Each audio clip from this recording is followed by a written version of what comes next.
And we're on.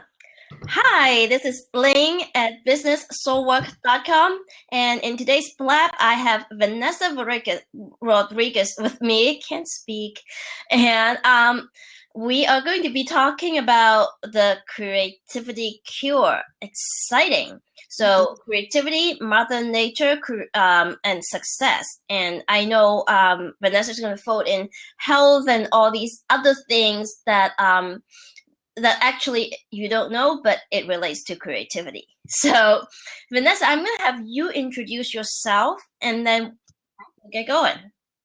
All right, cool. Well, thanks for having me, Ling. I'm excited to talk about it.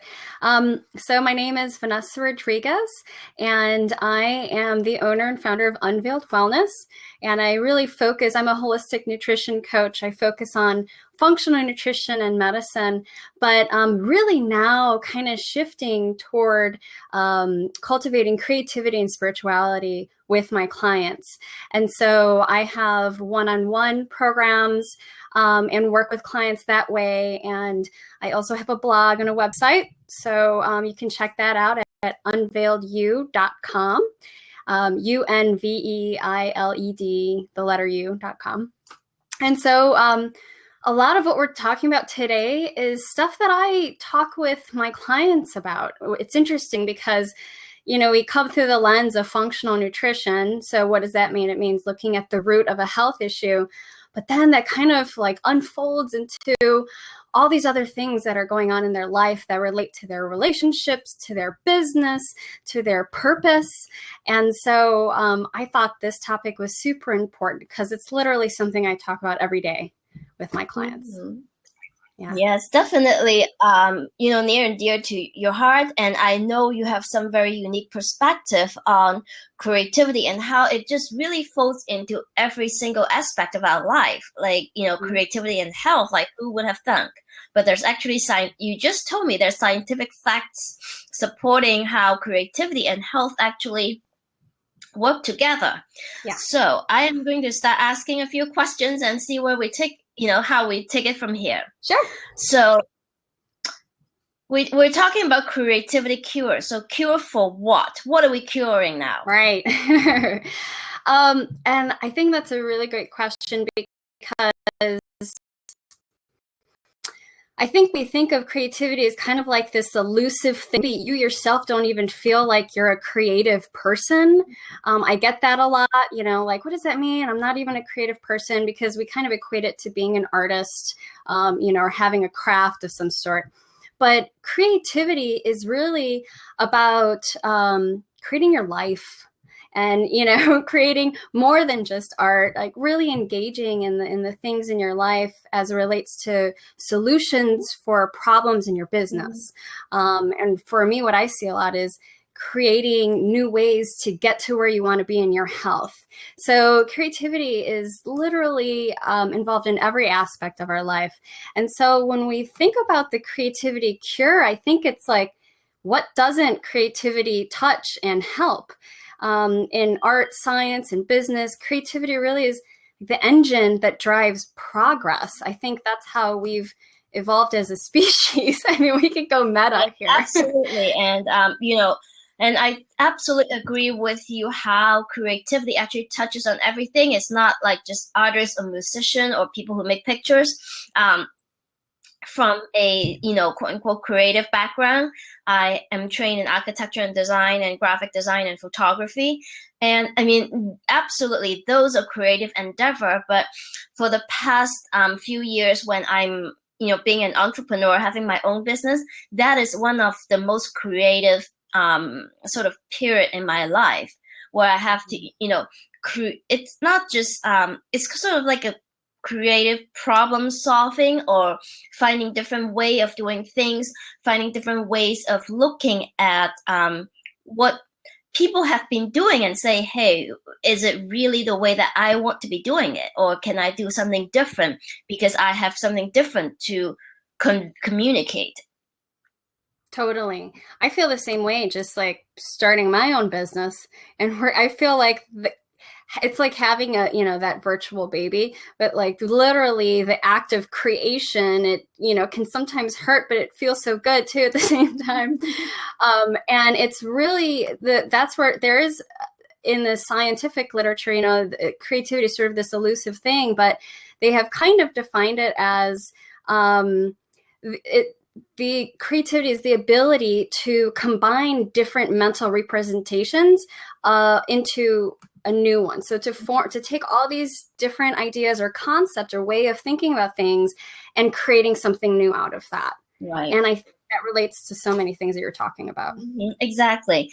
And I am very intrigued by what you mentioned earlier today about creativity and health. Tell us about that. Yeah. Okay. So there's so many areas that we could dive into, but I'll try to keep it as brief as I can. So there's new research, I think it came out of UC Berkeley, that showed that researchers have linked positive emotions, especially the awe that we feel by the beauty of art and nature and spirituality, with lower levels of pro-inflammatory cytokines. Cytokines are basically the proteins that that signal our immune system to work harder. So we release cytokines when there's something going on, and that process causes inflammation. And it's also related to a lot of diseases, especially chronic diseases, obesity, diabetes, and all of that. So literally the awe and wonder and beauty that we experience through art, through music, through nature, being in nature, promotes healthier levels of cytokines, which suggests that doing all of those things has a direct influence on our health and our life expectancy. So that's pretty huge stuff that came out. Yeah. Yeah. Oh my God. That is amazing. And it's just really so what you're saying is like being involved in creative activities actually good for our health. Mm-hmm. Like there's a direct physiological connection, a benefit that they have. And when we say creative activity, it doesn't need to be painting pictures or making sculpture or making music. It's just like things that you utilize our brain to put pieces together to make something new. Yeah.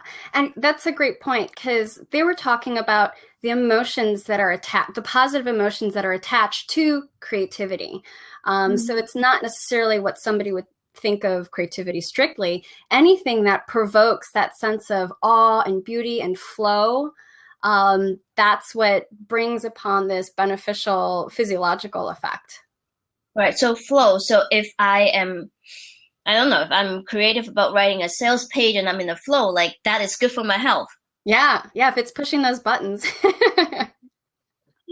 See, my sales page therapy has some science behind it. Right. Okay. So I know a lot of people, sort of, especially before, not not the definition of creativity we're talking about, but more sort of the narrower definition of creativity, like painting pictures or making music. A lot of people say, I am not creative. And that bugs the hell out of me. Yeah, me too. So what are you going to say about that? Yeah. So I get that a lot. And, it's kind of hard to tell somebody who's stuck in that mindset that no, you actually are creative, because then you have to, it's a total mind shift. But here's the thing, the way that science is looking at creativity is sort of in this broad way, like what is creativity, right? And so they're showing that people who are saying I'm not creative, it's actually a cop-out. It's a way that they can bring up an excuse that doesn't allow them to create something new or to go for that goal. And I see that so often, that people use it sort of as like a crutch or as a block for themselves. But one interesting thing, and this relates to business, is that there were some scientists that went and studied various mechanisms behind creativity. And they went to this business, and I think it was like maybe 100 or 70 something employees. and they participated in these creativity training seminars. So basically, they were having them do games, do fun exercises that were developed by these scientists to strengthen their proficiency in creative skills or endeavors. And 8 months later, they showed that it increased the rate of new idea generation, something by like 55% for that company, which led to an increase in income for that business. So when we want to apply it to real life, real world experience, right there is like proof in the pudding. Yeah, that's pretty amazing. And does it have to do with like, creativity and the way that sort of we put different things together and make the connection, and how that's got to do with neurology or even neuroplasticity? Yeah. Does it have a connection there? Yeah, I love that. So there's so much more research going into neuroplasticity, and as it also relates to mood and our health. But with creativity, it really is challenging us. And I want to talk a little bit about this later too, how we can boost creativity. But it's like getting outside of ourselves, getting us to think outside of our own box that we have created, the constraints that we placed on ourselves, and to see new opportunities. And that is a whole part of the creation process. Yeah, absolutely. So, before we dive into, or do you want to dive into that now, in terms of like how to really get that going, get that creativity juice flowing? Yeah. So I think that maybe talking about what the biggest killers are of creativity, because I think that a lot of it has to do with just avoiding those or overcoming them. For example, fear. So fear can be paralyzing on many different levels for many different reasons. But what fear is a form of resistance. And so anytime we have resistance, it's harder for creativity or creative insight to come through or to flow through. Because of various mechanisms, like with the brain, and then, just emotionally, and even physiologically, fear makes a lot of different things shut down, right? Because we're in fear mode. It's kind of like this primal thing that we're running away from a lion, so we don't need to utilize certain areas. It's the same kind of thing as it relates to creativity. So fear, really, it's about the process of unearthing what that resistance is about. Wow. And figuring out, what is this fear? What is the fear about? What is my subconscious trying to protect me from? Maybe it's being seen, which I have experienced in my own life, kind of overcoming that, and that being a block for creativity. Fear of failing. Yes. So that's a big one, and that relates in a lot of different areas in our life. And I think that one thing that I did notice in successful people is that they don't see fear as a bad thing. They see failure, for example, as valuable lessons that are along the path to success. Yeah. And I think that's the way that we have to think about fear as it relates to, creativity. So becoming friends with fear, like, our subconscious is trying to protect us. What is that about? And has some wisdom there. So deconstructing that, I think, is really huge to eliminate some blocks for creativity. Yeah, this is fascinating, because the sort of like the connection between fear and creativity and the whole mindset thing. I do a lot of fear work with my clients, and exactly like the fears that you brought up is really boxed us in. The fear of just a few things off the top of my head. The fear of not being good enough, right? We're not good enough. We can think or act outside of the box. We have to stay within the confine of what has been defined, because other people are better than ourselves. So what they have defined must be better, for example. Like you said, the fear of being seen. I'm not good enough, so I don't want to be seen. the fear of being criticized. You know, I don't want to step out and be different, because being creative is often being different. And if you are fear of being criticized, you don't step out, and then you won't exercise your creativity. So there's like a whole lot of that going on that traces back to this primal fear, this mindset that is holding us back from really exercising our creativity. Yeah. And I think that, so creativity comes to us when, you know, we're more in a relaxed state. And I believe that everybody has experienced this, right? It's like the more you try to force it, the less easy it becomes. So one of the things that I found to really, like, a practical way to boost creativity is to, like what I said earlier, get outside of your head. So one way is to get into your body. And it's been scientifically proven that when you think outside of the box, and you're engaging your muscles and endorphins and all of that, that actually can boost creativity and kind of release those blocks that you have. So just like taking a run, you know, bike ride or dance, or yoga, whatever it is that calls to you. And then also seeking new experiences. So, you know, in keeping with that theme of getting outside of your box, of getting outside of your reality, there are so many studies out there that are looking at creativity in very different ways, but they all kind of lead to the same thing. And they all show that if you can get outside of yourself and your reality, that, and like logical thinking in that way, it boosts creativity. And so whatever that is for you, there is no one right answer. Just seeking out new challenges and new people and interesting things, and getting outside of your own box and constraints. Yeah, and I think what I like to say is you have to create the space for creativity to flow through. So not just like keep hanging on this thing, keep working, keep doing it. I mean, that there is time for that. There's time for productivity. There's time for sort of like put the blinders on. But oftentimes I find that if you let yourself have an hour, 2 hours of space to not think about things, go about things in the, you know, quote unquote logical way, you like just new solution comes up. Like the title that you have been thinking, the headline. Yep. Yeah, like that kind of thing.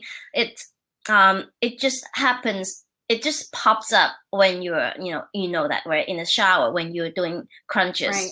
Sleep after sleep in your dreams. Yeah. Exactly. So this is great, because I think one of the things that we actually smother our creativity is when we feel like we have to do certain things. That have to thing. So we just kind of like have to do it. But in the process of that, we are sort of smothering ourselves, smothering our voice, our creativity. Yes. And I see that so much as it relates to health too, because, you know, people who are chronic dieters, they try so hard and they push it and they push it and they just want to lose, you know, that 10 or 15 pounds. And that's their goal, rather than easing into it. And, you know, I work with a lot of people with very chronic and complicated cases. So it's, you know, autoimmune disorders. And I mean, it gets really complicated. So I like to bring it back to simplicity and ease. Lovely. You know, because sometimes we could get so caught up with what we're diagnosed with, what diet is the right diet, and all of that.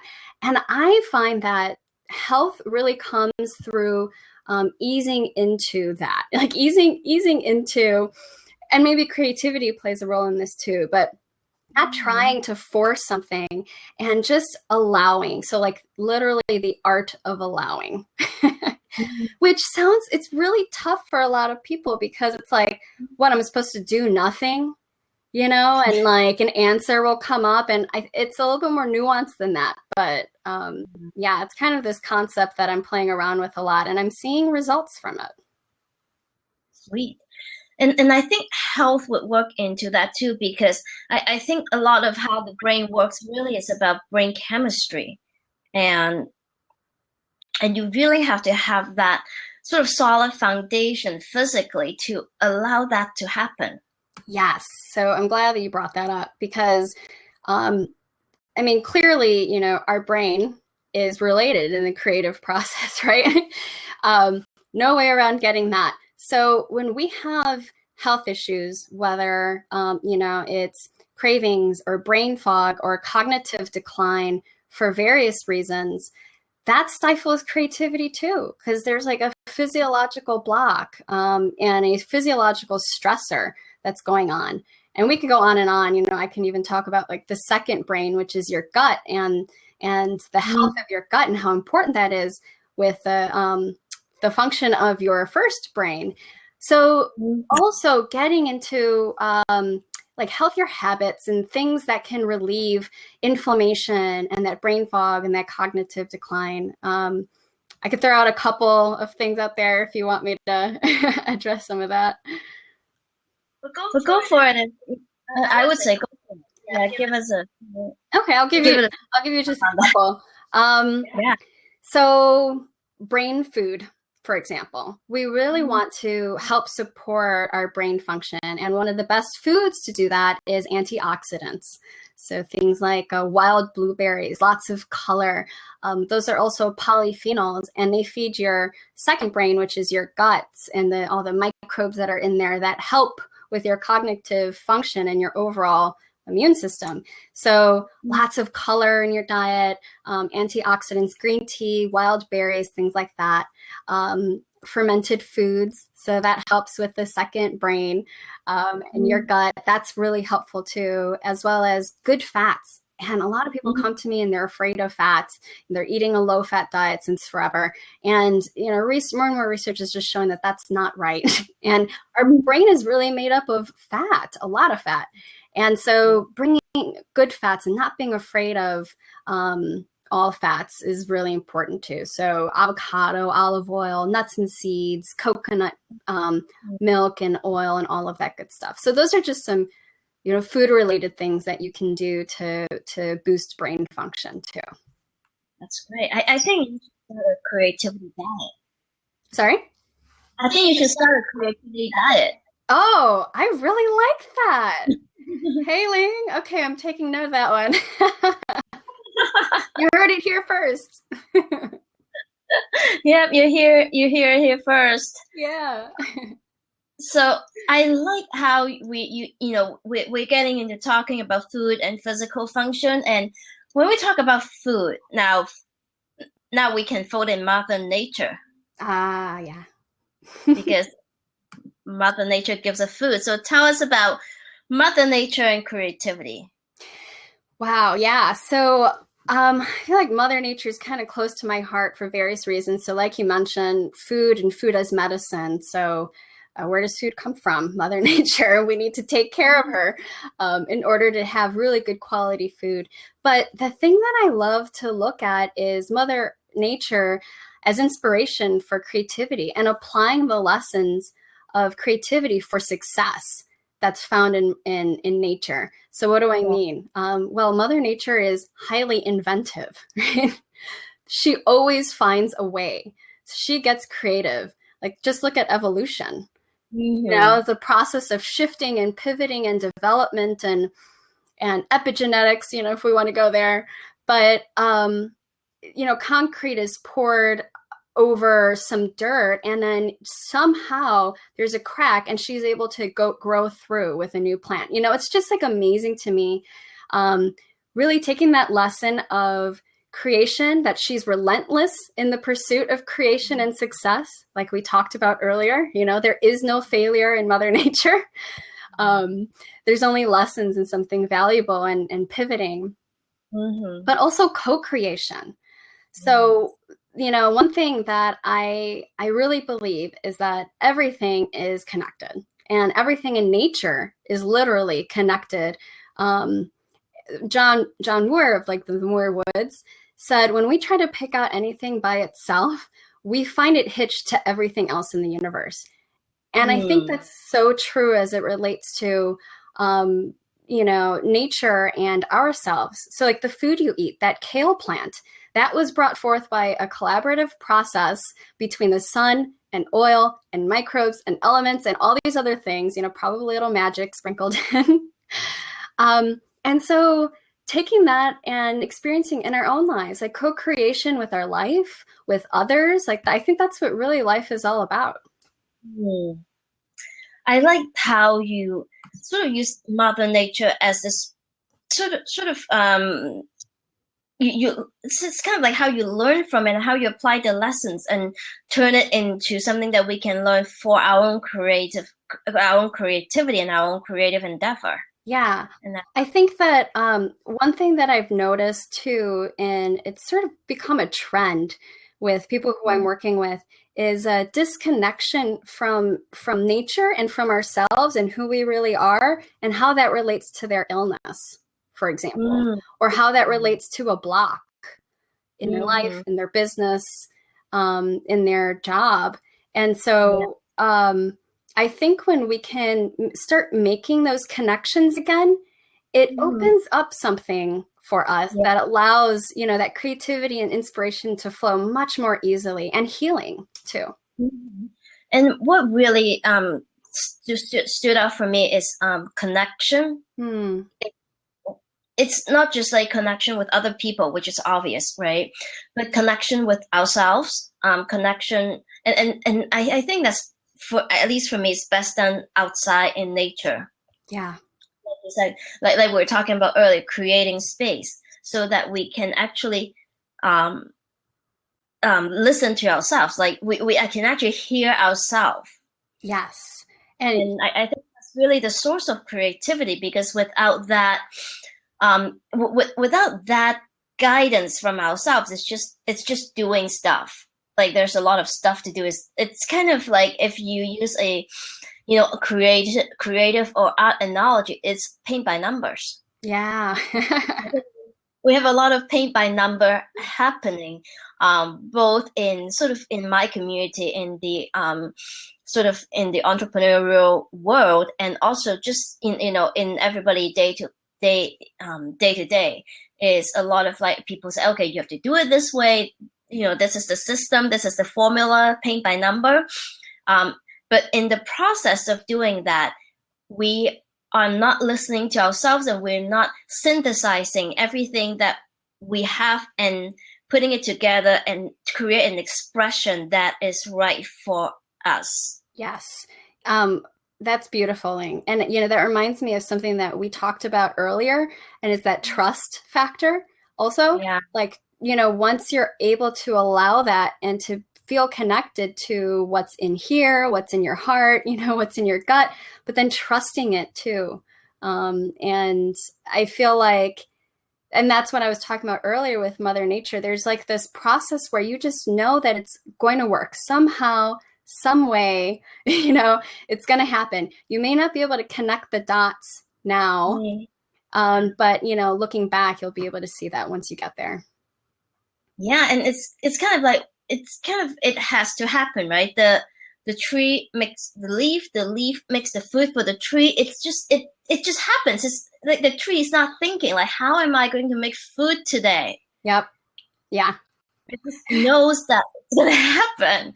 And I think a lot of us, like with our logical mind, is just like the lack of trust that it is going to happen. I think it's because we're not listening close enough. Yeah. And man, that resonates on so many levels, like with people who I work with as it relates to health. Having that hope and that faith and that trust is one of the most important things as it relates to healing. You have to have that. You have to believe that you're going to heal, that you're going to reach your goals, because that's what's going to take you there. Rather than, succumbing to a failure. And I see that a lot with business too, and within my own life, and having, my own business. And so that's where Mother Nature is kind of like that cheerleader for me. I kind of go to her and I'm like, hey, I can do this, Yeah. So, wow. We cover a lot of ground in just like, 30 minutes. Yeah. So let's kind of put these all together, right? For business success, for health, for our own maybe relationship or just fulfillment in life. Like, what are some practical ways to boost our creativity, to nurture our creativity, and sort of bring it all back into ways that we can apply to our lives and see results? Like, how do you tie all these together? I know we touch upon all them in different places along this conversation, but let's boil it down into, say, let's sum it up so that people can say, okay, this is how you can leverage creativity for better relationship, better health, more success in life, etc. Yeah. Okay, so I guess I would like to take an example. So, a lot of times I have people who feel stuck. So there's like, okay, I'm stuck, block, whether it relates to, I'm stuck, I can't lose those last 10 pounds. I'm stuck, I can't, figure out this thing with my business. Or, a creative block, a writer's block. And so I think in those moments, all right, what can we do? But before you move on, I want to point out the word stuck. It's like feeling stuck is the opposite of flow, which is, sort of like how you kind of define creativity, is being in a state of flow. So stuck is kind of opposite to creativity. And when I have seen so many people pulling their hair out saying, I'm stuck, and it kind of turned into a self-fulfilling prophecy of not being able to see their way out. So I think one of the biggest things when you're feeling stuck is, okay, like we discussed earlier, is there a fear behind this stuckness? So then start exploring, like, what's going on there? Is there a fear? Am I putting my own constraints? Is it like a self-constraint? Am I creating this block or this stuckness? I think that's one thing, because sometimes there are external constraints, then we just have to get creative about how we work around those, like making time, to do something or whatever. But when it's something that is, that's from our own doing, I think we have to kind of dive a little deeper and really explore what's going on at the subconscious level. Sometimes, it's not as simple as that. And I think when we talked about earlier, getting outside of ourselves, so I think that's a great moment to do anything that's going to take your mind off of it.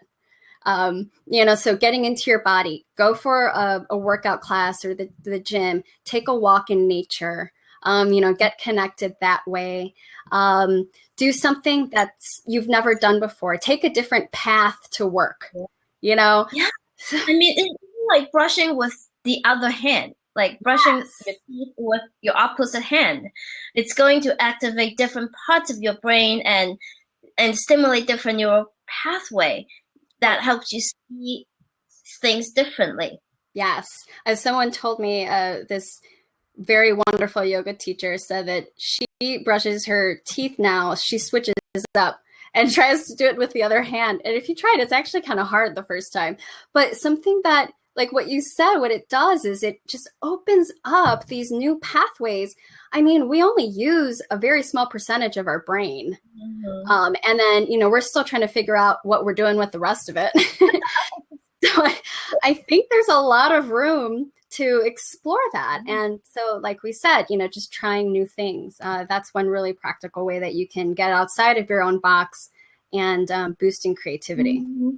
And I also, that's another piece of mindset thing I talk quite extensively in another blab. It's about time constraint.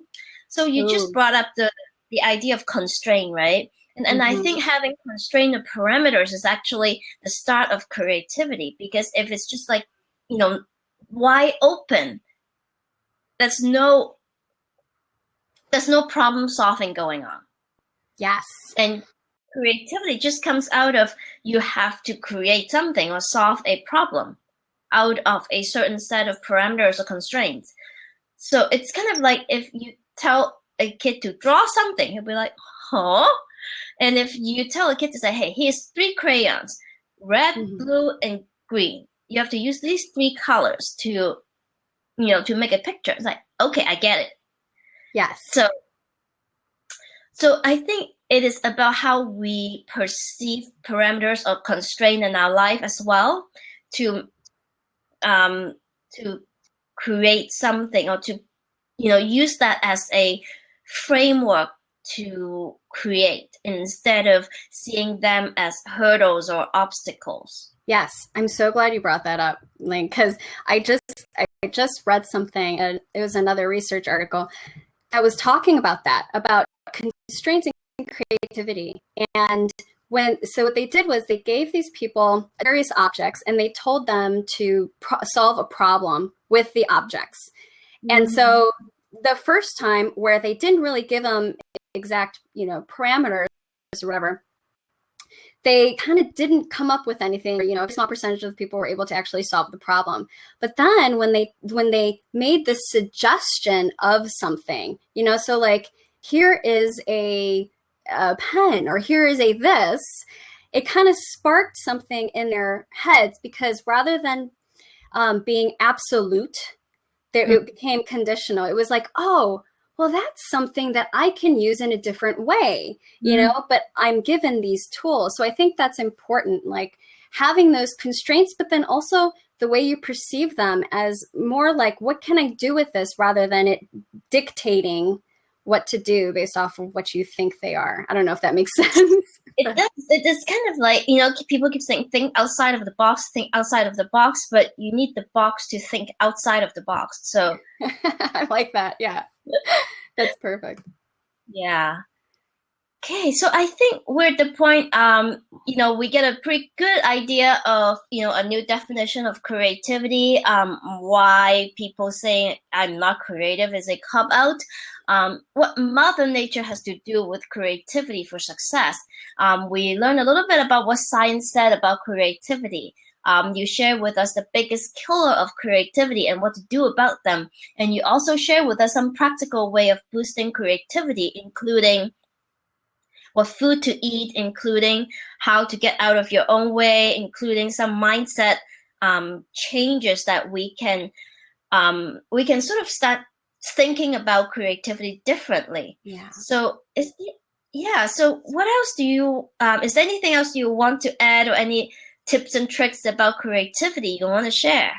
Yeah. I think I'm stuck. I have to try to get creative to come up with things to ask you. But yeah, we covered a lot. Yeah, I do. There's a couple of things that, as you were talking about it, I think can be helpful. First is the idea of surrender.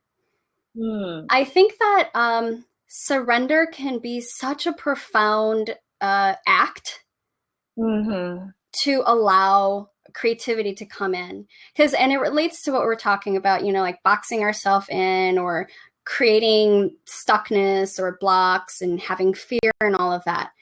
And I think that one thing to like shed all of that away is just that act of surrender. And I know that relating to health too, just being able, okay, this is where I am. I surrender to this moment, and to the stuckness, And I think that once you allow that, then things can start to flow through, and then you can start to choose a different feeling state. So, for example, if you're feeling frustrated, right, because you have this block or you're stuck.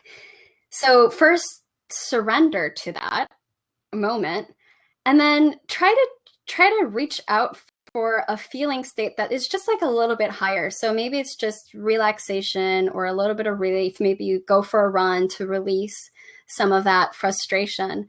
Amusement, watching a funny movie or something, to get a little bit of amusement or contentment, because then it starts like this snowball effect. I think like we get so caught up in our stuckness, in our story, in fear and all of that we forget that we have the power to get out of it.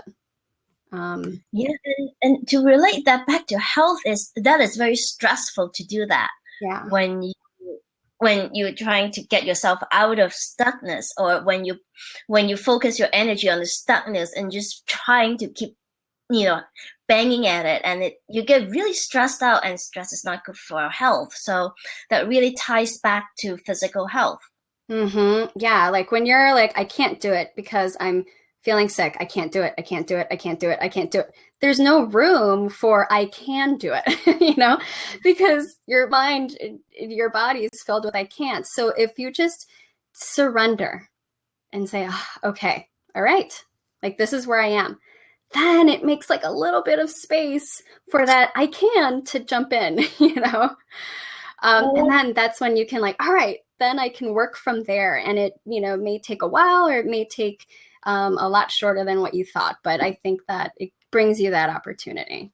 Yeah, very well articulated. That little bit of room for I can't to jump in. I like that. Yeah. And you just make that little bit of room.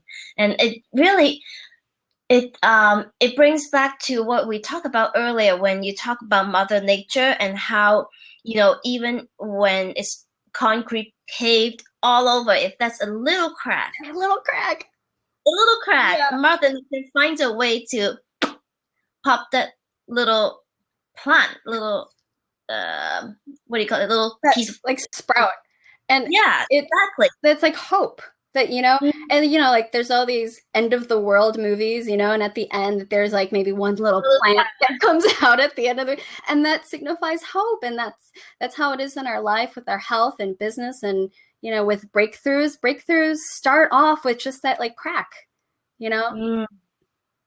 Well, I think that's a very inspirational image to leave with, and just trust that creativity and Mother Nature have our back. Yeah, they got your back. Yeah. So Venessa, I would love to wrap this up by just telling people where to find you, and if you want to share a little bit about what you are doing right now, please do so.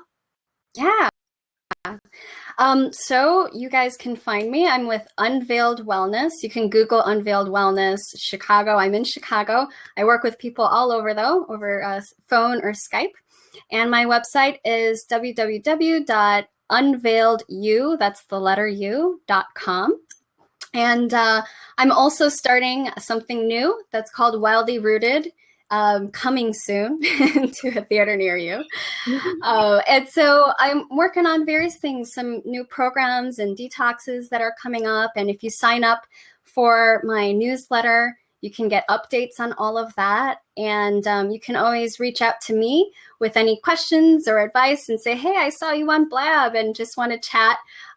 Or we could do a free 15-minute consultation on anything that you're working with, whether it's, a health block or a different kind of block, a creative block. Lovely. Thank you so much for being here today and have a great conversation about creativity. So yeah, again, you can find, I'm Ling Wong at business-soulwork.com. So if you would like to connect, that's where you can find me. So, well, thank you for being here. And I think we say goodbye for now. Yeah, thanks, Ling. Thanks for having me. Bye, everybody.